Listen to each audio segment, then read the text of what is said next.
तारों में अकेला चांद जगमगाता है, मुश्किलों में अकेला इंसान डगमगाता है।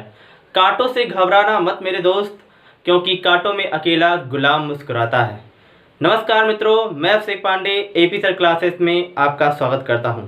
आज के इस वीडियो में हम सरफेस केमिस्ट्री मतलब पृष्ठ रसायन, जो कि कक्षा 12 का बहुत ही महत्वपूर्ण चैप्टर है, इसके बारे में डिस्कस करने वाले हैं। यह जो चैप्टर है यह एक थियोरेटिकल चैप्टर है जो थियरी बेस्ड है। इसमें आपको सिर्फ टॉपिक टू टॉपिक समझने हैं।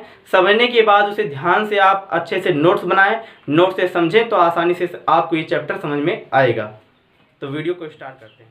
तो आइए चैप्टर को स्टार्ट करते हैं और समझते हैं कि पृष्ठ रसायन है क्या, सरफेस केमिस्ट्री है क्या। सरफेस केमिस्ट्री में आपको कई टॉपिक्स पढ़ने हैं। ये थियोरेटिकल चैप्टर है जैसा कि मैंने आपको बताया, तो इसमें थियरियाँ हमें ज़्यादा पढ़नी होगी, मतलब सिद्धांत और कुछ चीज़ें हैं जो बेसिकली समझने होंगी। तो क्या होता है, पहले पृष्ठ रसायन, सरफेस केमिस्ट्री। पृष्ठ रसायन मतलब सरफेस केमिस्ट्री, और सरफेस का मतलब होता है सतह। सतह पर होने वाली विभिन्न क्रियाओं का अध्ययन इस रसायन विज्ञान में हम करते हैं। अब ये सतह क्या है मैं आपको बताऊं। मान लीजिए हमारे पास एक कोई सतह है, एक कोई वस्तु है, ठीक है। अब वस्तु के ऊपर जो क्रिया होगी, ऊपरी वाला भाग जो कहलाएगा सतह, जिसको पृष्ठ कहते हैं, सरफेस कहते हैं, सरफेस कहते हैं, ठीक है।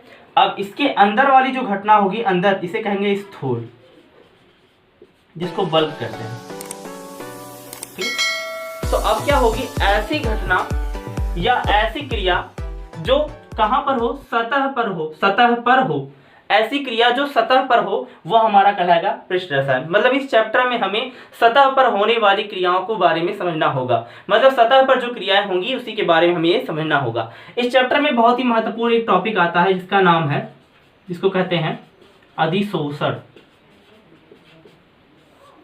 एक बहुत ही महत्वपूर्ण टॉपिक आता है जिसका नाम है अधिशोषण। अब ये अधिशोषण क्या है, और फिर कहीं ना कहीं मन में आके आता है अवशोषण एक टॉपिक। तो अब दोनों क्या चीजें हैं मैं आपको बताऊं तो ध्यान समझिएगा। अब दोनों में वही थोड़ा सा भी अंतर नहीं है। इंग्लिश की बात करें, इसकी इंग्लिश की, तो इंग्लिश में भी थोड़ा सा अंतर बस है। इसको कहते हैं एब्जॉर्प्शन, एडजॉर्प्शन, इसको कहते हैं एब्जॉर्प्शन। तो आप देख रहे होंगे यहाँ बस बी लिखा हुआ है, यहाँ डी लिखा हुआ है, इतने का अंतर इनके स्पेलिंग में भी है। अब ये है क्या एग्जैक्ट, इसको बताएं हम आपको।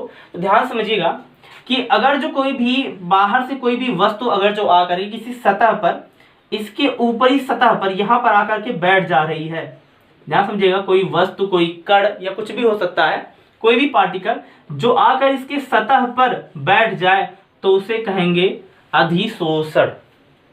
ध्यान समझिएगा बाबू, जिसको कहते हैं एडजॉर्प्शन, एडजॉर्प्शन।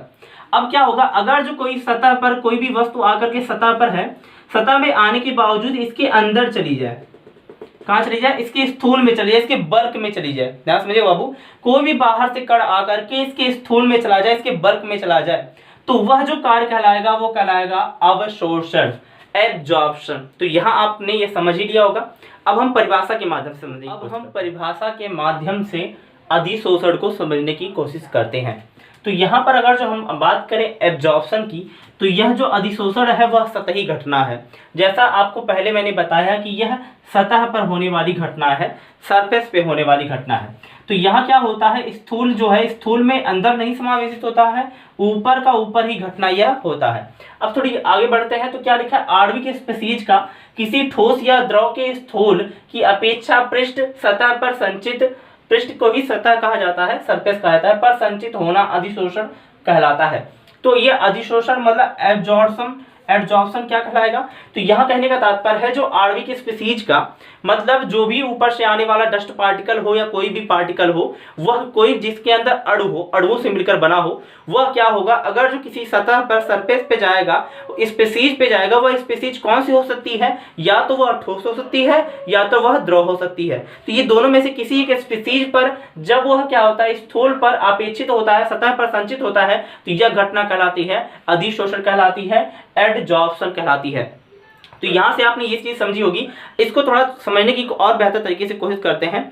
तो यहाँ पर क्या हो गया, मान लीजिए हमारे पास एक गोला है, मैंने गोलार्ध किया है, ये हमारी कोई स्पीसीज है, कोई भी जो है वो वस्तु है। और वस्तु के ऊपर क्या हो रहा है कि कोई भी जो पार्टिकल है, डस्ट पार्टिकल या कोई भी पार्टिकल जो है वो आकर के इसके ऊपर बैठ गया। अब क्या हो गया, अगर जो इसके ऊपर इसे बैठा है तो ये जो पार्टिकल बाहर से आकर के इसको बैठा है उसे कहेंगे अधिशोष्य। ध्यान से समझिएगा, जिसको एडजॉर्बेंट कहा जाएगा। यहां पर समझने की कोशिश कीजिए, वह पदार्थ जो कि पृष्ठ पर संचित होता है अधिशोष्य कहलाता है। मतलब वह पदार्थ जो वह अणु या पदार्थ या कुछ भी कह लें आप, वह जो कि क्या होगा पृष्ठ पर आता है, पृष्ठ पर मान लीजिए कोई हमारा सरफेस पृष्ठ पर आ गया, वो आने वाला पदार्थ क्या कहलाएगा, अधिशोष्य कहलाएगा, एडजॉर्बेंट कहलाएगा। यहाँ पर तथा जिसके पृष्ठ पर अधिशोषण होता है, मतलब जो एक पृष्ठ आपको मिल रहा है, जो ये पृष्ठ आपको मिल रहा है यहाँ पर, उस पर अधिशोषण होता है, उसे कहते हैं अधिशोषक। मतलब यहाँ पर क्या देख रहे होंगे, ये हमारा अधिशोष्य होगा, ये हमारा क्या होगा, अधिशोषक होगा। यहां पर ऐसे ये भी हमारा पार्ट क्या होगा, ये जो पार्ट हमारा होगा पूरा, ये पार्ट उसे कहेंगे हम अधिशोषक। अब ये जो पूरी घटना इसके अंदर हुई है, अगर जो ये सतह पे आकर के पूरी जो आपने देखा ये पार्टिकल जो है ये सतह पर आ गए और सतह पर जाकर के रुक गए, ऐसे सतह पर ही रह गए, तो उस घटना को क्या कहेंगे, अधिशोषण कहेंगे। लेकिन अगर जो इस चीज को थोड़ा सा डीपली समझे, मान लीजिए हमारे पास एक क्या है,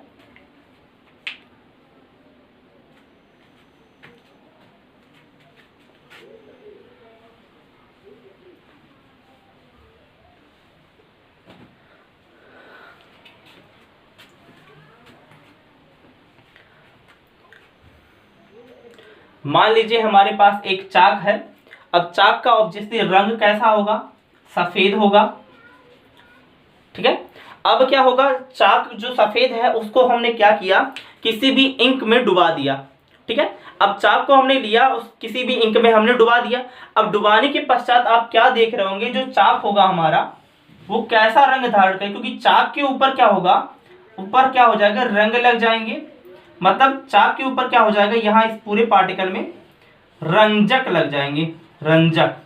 रंजक को ही रंग कहा जाता है, डाई कहा जाता है, ठीक है, डाई कहा जाता है। अब यहाँ पर क्या होगा कि अब ये जो ऊपर वाला जो है पार्टिकल, अब जब भी हम क्या होगा कि इंक में डुबाते हैं, चाक को इंक में डुबाएंगे, तो डुबाने के पश्चात वो क्या हो जाएगी, अंदर गीली भी हो जाएगी। तो उसके अंदर क्या प्रॉपर्टी हो रही है, क्या चीजें हो रही हैं, वो आपको मैं बताऊं। तो चाक क्या हो रहा है, जो चाक हो रहा है वो क्या हो रहा है, गीला भी हो रहा है, गीला हो रहा है। अब मान लीजिए जो इंक हमने यूज किया वो नीली कलर का यूज कर लिया, तो आपने क्या देख रहे होंगे कि गीला भी हो रहा है और नीला भी हो रहा है। मतलब चाक क्या हो रहा है, गीला भी हो रहा है और नीला भी हो रहा है। तो यहाँ क्या आपने देखा, चाक गीला और नीला दोनों हो रहा है। तो अब क्या करेंगे, यहाँ पर मान लीजिए हमारे पास एक चाक है, चाक की यहाँ ऊपर की सतह पर यहाँ पर आप देख रहे हैं, तो यहाँ पर इंक क्या होगा, मतलब रंजक क्या होगा, वो लग जाएगा। और इसके अंदर जो है पानी क्या है, पानी की जो ड्रॉप्स है, मतलब जल के ड्रॉप्स से गीला ये अंदर चला जाएगा। तो अंदर जो जल है, जल इसके अंदर चला जाएगा। अगर जो ये घटना जो आपको मैंने बताया है ये क्या हो, अगर जो पृष्ठ पर है हो रही हो, मतलब जो पृष्ठ पर ये घटना हो रही है पृष्ठ पर, तो जो रंजक है वो अपने आप में जो कि इसके ऊपर आया वो क्या कहलाएगा, अधिशोष्य कहलाएगा, क्योंकि रंजक ही तो है जो इसके ऊपर आ रहा है। तो अपने मैंने बताया अधिशोष्य कहलाएगा, जो आने वाला घटना होगा, मतलब वह पदार्थ जो पृष्ठ पर संचित होता है, पृष्ठ पर यहाँ पर आकर संचित हुआ, तो हमारा क्या कहलाएगा, अधिशोष्य कहलाएगा। ऐसे ही क्या करें, अगर जो ये जो इसके ऊपर आकर के रुक गया है, पूरे का पूरा जो घटना हुआ है, ये घटना जो हुई है उसे क्या कहेंगे, हम उसे कहेंगे अधिशोषण, उसको कहेंगे अधिशोषण, ये पूरी घटना। अभी लेकिन अगर जो कहने की बात करें, अगर जो ये हमें जो चाक मिल रहा था, अब चाक का क्योंकि अब चाक गीली हो चुकी है, तो यहाँ क्या है, जो उसके ऊपर जो कलर था, नीली कलर जो है, रंग जो है, जो चढ़ गई इसके ऊपर है, वो अलग अपना कार्य कर रही है, लेकिन साथ ही साथ क्या है, अंदर ये गीली हो गई है। गीली होने के कारण क्या होगा, मैंने वही बताया था कि अवशोषण क्या कहलाता है।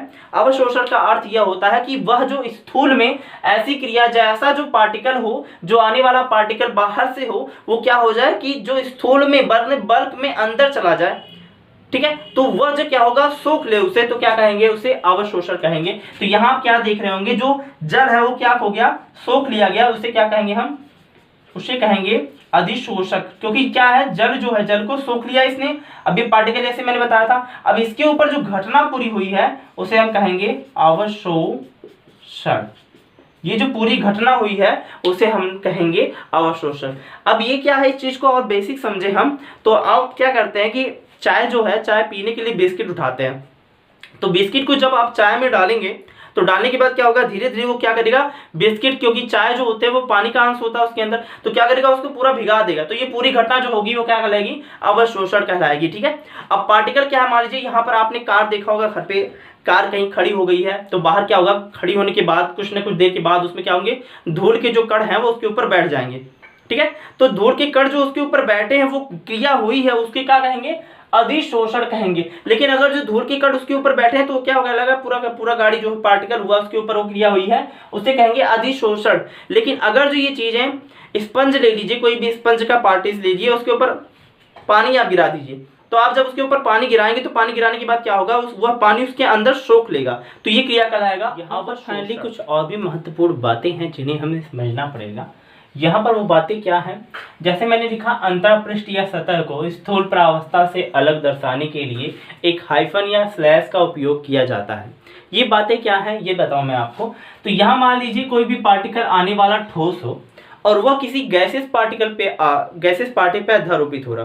तो यहाँ मैंने आपको एक बात और भी बताई थी कि यहाँ जो ये पार्ट होगा, जो एक सतह होगा, जो एक स्थूल होगा, वो क्या हो सकता है, या तो हो सकता है ठोस या तो हो सकता है द्रव। तो मान लीजिए क्या है, हमारा ये ठोस है, तो ठोस पार्टिकल पे कोई भी गैसियस पार्टिकल आया, तो इसको अगर जो हमें प्रदर्शित करना है कि ये ठोस पार्टिकल है, ये दोनों के बीच का अंतरा जो है, अंतरापृष्ठ है, तो हम कैसे करेंगे।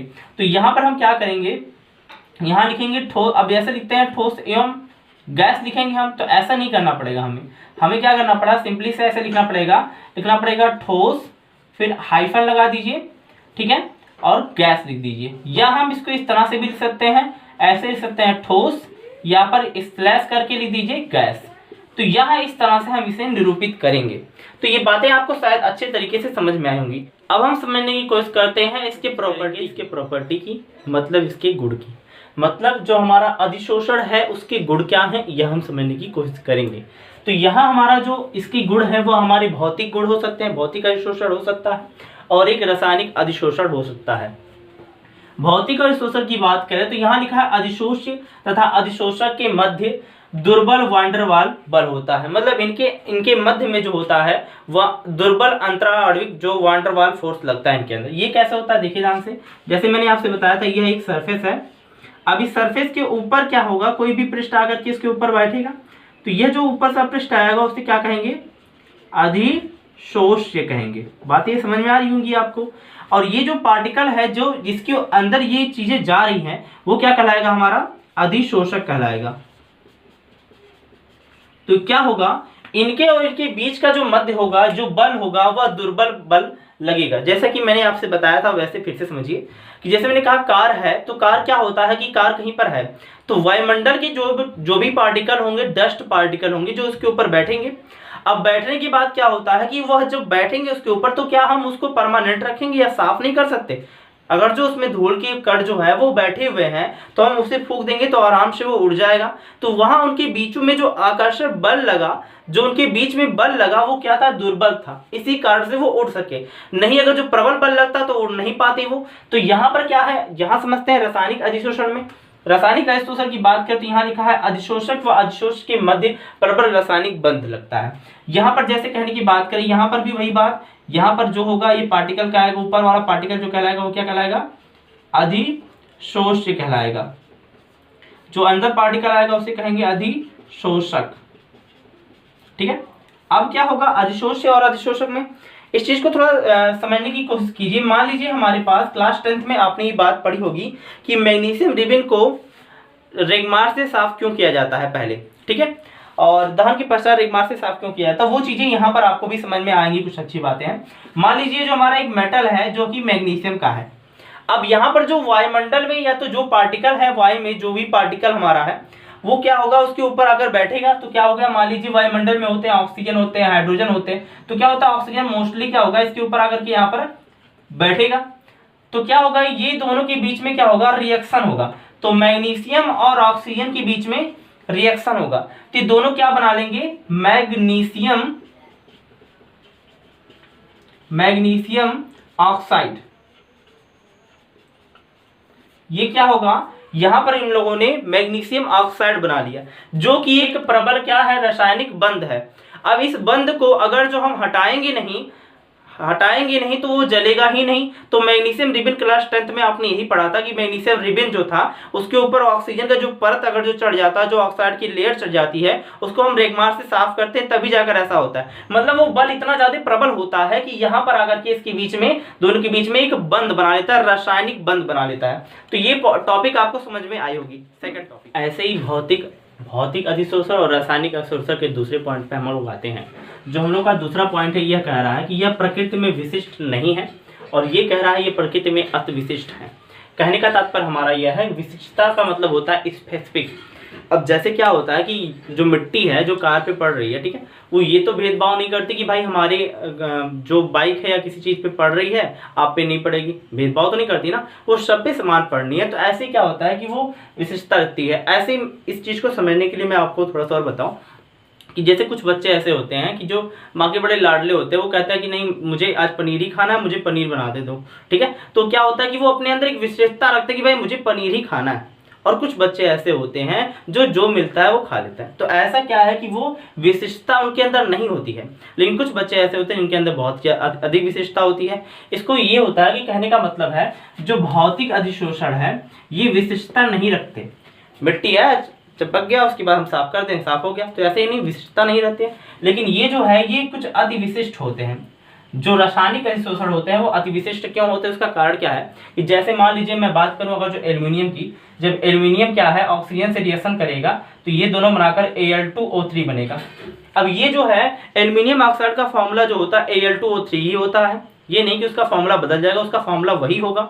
तो ये क्या है, लेकिन एल्यूमिनियम की बात करें, एल्यूमिनियम जो है वो कॉपर से रिएक्शन नहीं करेगा, एल्यूमिनियम कॉपर से रिएक्शन नहीं करेगा, लेकिन एल्यूमिनियम ऑक्सीजन से रिएक्शन करके क्या बनाता है, एल्यूमिनियम ऑक्साइड। क्या वो बदल सकता है, नहीं, फिक्स है ना। तो वहां पर क्या है कि उसे बदलने के लिए, वो बॉन्ड बनाने के लिए क्या उसका सूत्र भी हम चेंज कर सकते हैं, Al2O3 की जगह पर Al2O2 कर सकते हैं, नहीं उसका नाम अलग हो जाएगा। एल्यूमिनियम ऑक्साइड का जो हम फॉर्मूला पूछेंगे तो आप यही बताओगे Al2O3। तो यहाँ कहने का मतलब उसके अंदर एक विशिष्ट है, विशिष्टता है, जिसके कारण वो इसके साथ बंध बना ले रहा है ऑक्सीजन के साथ, और इसके साथ बंध नहीं बना पा रहा है। और साथ ही साथ यह भी है अति विशिष्टता की इसके बीच में इसके जो अनुपात है, रेशियो जो है वो समान होंगे, ठीक है। ऐसे ही हम थर्ड पॉइंट पे आते हैं। जो हमारा थर्ड पॉइंट कहलाता है, यह प्रकृति उत्क्रमणीय है और यह प्रकृति अनुत्क्रमणीय है।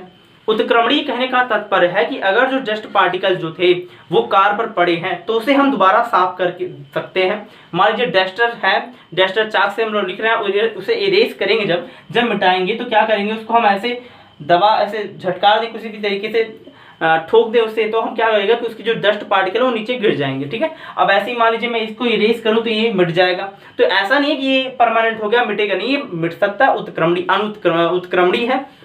लेकिन यहाँ अनुत्क्रमणीय का कहने का मतलब है ये एक बार रिएक्शन हो गया, मतलब Al2O3 बन गया, एल्यूमिनियम ऑक्साइड बन गया, मैग्नीशियम ऑक्साइड बन गया, तो क्या हम दोबारा नष्ट कर सकते हैं उसे, दोबारा फिर एल्यूमिनियम प्राप्त कर सकते हैं, नहीं, उसके लिए अलग प्रोसेस का यूज करना पड़ेगा, वो अलग बातें हैं। लेकिन ये यहाँ एक बार अगर जो हो गया तो दोबारा नहीं हो सकता, इसलिए अनुत्क्रमणीय कहते हैं। जो थर्ड पॉइंट है, वो फोर्थ पॉइंट है, वो हमारा ध्यान से समझिएगा। फोर्थ पॉइंट में हमारा ये कह रहा है कि ये गैस की प्रकृति पर निर्भर करती है कि अधिक आसानी से द्रवीय है, गैस से सहज में अधिशोषित होते हैं। कहने का तात्पर्य है जैसे अब ये जो अधिशोष्य है और ये जो अधिशोषक है, अब ये अधिशोषक जो होता है ये ठोसी पार्टिकल है, जैसे मैंने कहा ठोस या द्रवी होगा। तो मान लीजिए अधिशोषक ठोस है और इसके ऊपर कोई गैस पार्टिकल आ रहा है। अब वो गैस पार्टिकल इसके ऊपर आने के बाद वो क्या होगा कि द्रव में जितना आसानी से बदल जाएगा वो उतना ही अच्छा क्या भौतिक अधिशोषण का गुण रखेगा। मतलब क्या है, जो गैस पार्टिकल है जो इसके ऊपर अधिशोषक के ऊपर आसानी से आकर के द्रव रूप में बदल जाए वो भौतिक अधिशोषण अच्छा प्रदर्शित करेगा। लेकिन यहाँ अगर जो बात करें रासायनिक अधिशोषण की, तो यहाँ यह कह रहा है यह भी गैस की प्रकृति पर ही निर्भर करता है। यहाँ भी गैस की ही बात है, यहाँ पर भी गैस की ही बात है, लेकिन बस अंतर क्या है, वे गैस जो अधिशोषक से क्रिया करती हैं रासायनिक अधिशोषक कहलाती है। कहने का तात्पर्य यहाँ पर है कि ये जो अधिशोषक है ये अधिशोष से क्रिया करना चाहिए। अगर जो ये दोनों क्रिया कुछ ऐसे विशिष्ट गैस हैं जो क्रिया करती है, बस यहाँ केमिकल रिएक्शन होने से है, लेकिन यहाँ क्या है उनके बीच में ये रिएक्शन करें उसके बाद वो क्या हो आसानी से सहज तरीके से द्रवीय रूप में आ जाए, लेकिन यहाँ इससे मतलब है रिएक्शन करने से मतलब है। अब क्या करें, अगर जो आपको इसको नोट करना तो नोट कर लीजिए, इसके बाद मैं रिलेज करूँगा क्योंकि पहले पॉइंट का हमें बार बार यूज करना पड़ रहा है, तो इस पॉइंट को हम ऐसा रहने दे रहे हैं, बाकी इस सबको हम अब हम बात करेंगे जो पांचवा टॉपिक हमारा ये है कि इसमें अधिशोषण की एंथैल्पी कम होती है। एंथैल्पी कम होने का तात्पर्य यहाँ पर है, और यहाँ पर एंथैल्पी उच्च होती है। इसका कारण यह है क्योंकि इसके बीच में वान डेर वाल्स फोर्स कम होते हैं। मैंने जैसे आपको बताया इनके बीच में दुर्बल वान डेर वाल्स बल होते हैं। जब दुर्बल वान डेर वाल्स बल है तो इनकी एंथैल्पी से कोई मतलब ही नहीं है, क्योंकि कम टेम्परेचर पर ही आराम से ये कार्य कर सकते हैं। ठीक है, ज्यादा टेम्परेचर देने की आवश्यकता नहीं, तब भी काम करेंगे ज्यादा। लेकिन यहाँ की बात करें अगर जो, क्योंकि ये जो है इनके बीच में रासायनिक बंध होता है, ध्यान समझिएगा, रासायनिक बंध, मजबूत बंध जिनको तोड़ना शायद मुश्किल है। तो क्या करते हैं, जब इनकी जो अधिशोषण में एंथैल्पी इनकी उच्च होती है 30 से 240 किलो जूल पर मोल होती है, यहाँ 20 से 40 किलो जूल पर मोल होता है। यहाँ इसको तोड़ने क्योंकि इसकी एंथैल्पी कम है, क्योंकि इनके बीच में वान डेर वाल्स फोर्स दुर्बल होता है, इनके बीच में प्रबल होता है। प्रबल होने के कारण यहाँ एंथैल्पी इसकी अधिक होती है और इसकी कम होती है। यहाँ अगर छठे पॉइंट पे आए तो लिखा है इसमें अधिशोषण के लिए निम्न ताप सहायक है, यह ताप बढ़ाने पर घटता है। ध्यान से समझिएगा, ऐसा क्यों है, क्योंकि अब क्या होता है कि जब मान लीजिए कोई अधिशोषण इसके ऊपर आया, कोई ये अधिशोषक है, ठीक है, अब ये अधिशोषक है इसके ऊपर जब ये आएगा तो ये अधिशोषित करेगा, तो ऊपरी सतह पर ही अगर जो ये रहेगा तो इसे निम्न ताप पर ही आराम से हट जाएगा। ठीक है, लेकिन अंदर समाने पर उसके अंदर टेम्परेचर ज्यादा देना पड़ता है, तो कम ताप पर भी, निम्न ताप पर भी ये काम हो जाएगा। ठीक है, और यह तापमान बढ़ाने पर घटता है। अगर जो हम तापमान बढ़ाएंगे तो ये क्रिया घट जाएगी। ठीक है, तो इनके जो भौतिक गुण है वो घटेंगे।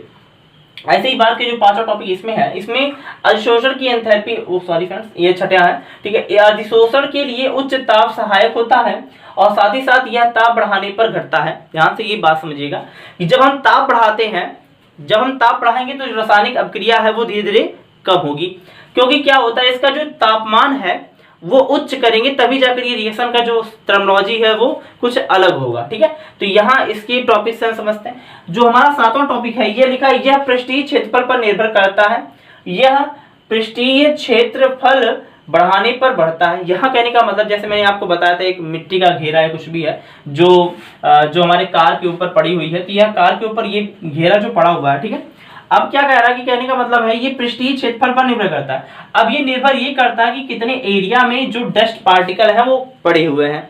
अगर जो उनका एरिया ज्यादा है तो उनका क्षेत्रफल भी बढ़ेगा, अगर जो ज्यादा क्षेत्रफल है तो उसके बाद वो ज्यादा तरीके से चिपकेंगे।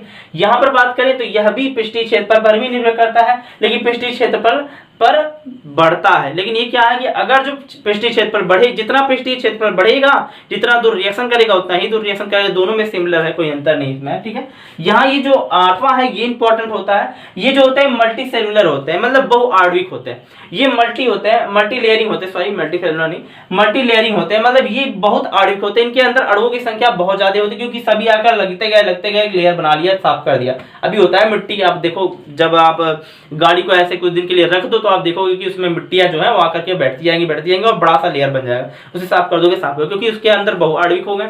ऐसे ही यहाँ पर है जो ये है मोनोलेयरिंग है, ये एक आणविक है, एक ही मॉलिक्यूल उसके साथ निश्चित अनुपात में रिएक्शन, जैसे मैंने आपको बताया Al2O3 है, मतलब एल्यूमिनियम के दो मॉलिक्यूल्स, ठीक है, एल्यूमिनियम का जो है 2 परमाणु होंगे और ऑक्सीजन के 3 परमाणु होंगे, वो आपस में मिलकर रिएक्शन किए होंगे तभी जाकर बना होगा Al2O3 तभी जाकर बना होगा। तो वहां क्या है, ये एक मोनोलेयरिंग है जिसे एक आणविक कहते हैं।